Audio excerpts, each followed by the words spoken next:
All right, everybody, we're going to talk central bank digital coins today.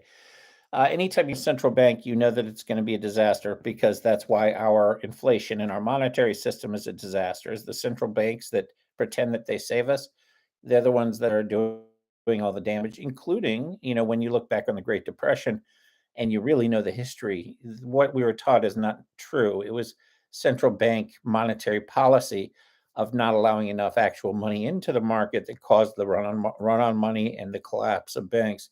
And then after they screwed things up, they came in and provided the liquidity to save the day after people had suffered for a few years. So central banks, they have done nothing good for the world since they were incepted here in the United States in 1913.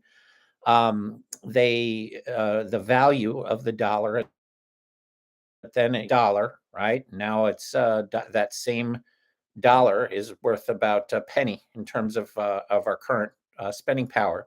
So they've eroded the buying power of our hard work over 99% while making themselves rich and pretending that they're helping us. Really good stuff.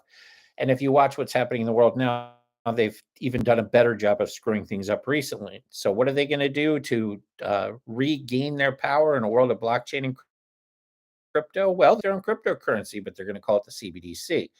Well, is the CBDC a good idea if we're using digital assets? I mean, some people are like, well, we're already using Visa, MasterCard, American Express. How different could it be? It means the phasing out of actual paper money. It means the eventual elimination of paper money. So every good and service that you have can be tracked and managed over the blockchain. That doesn't sound bad. But when the government controls and sees everything you do, then they can tell you what to do with your money.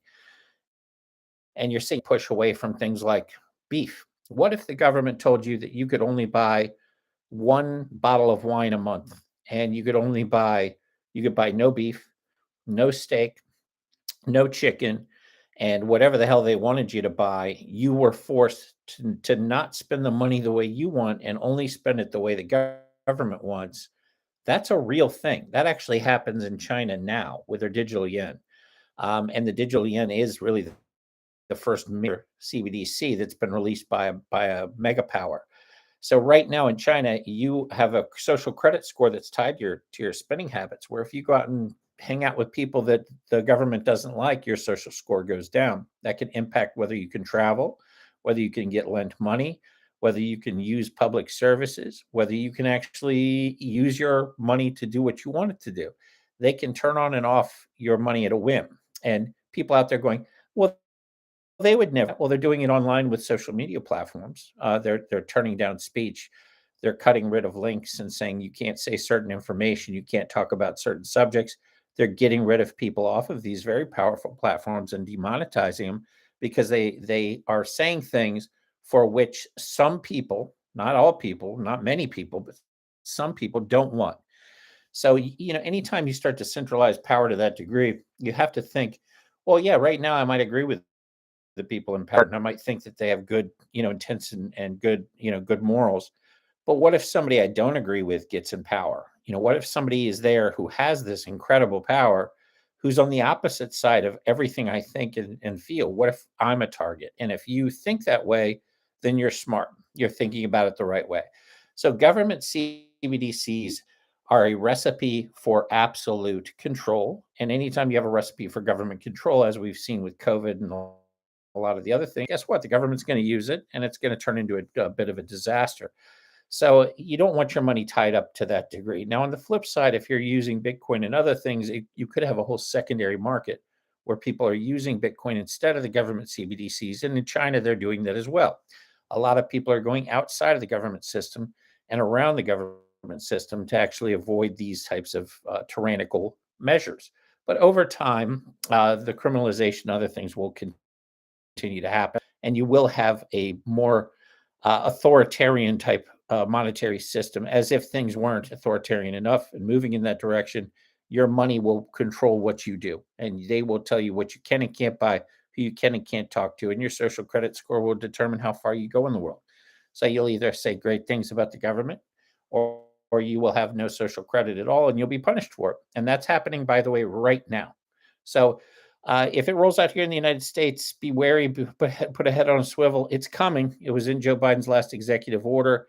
The days of the dollar being around are pretty squarely leaning towards not for long.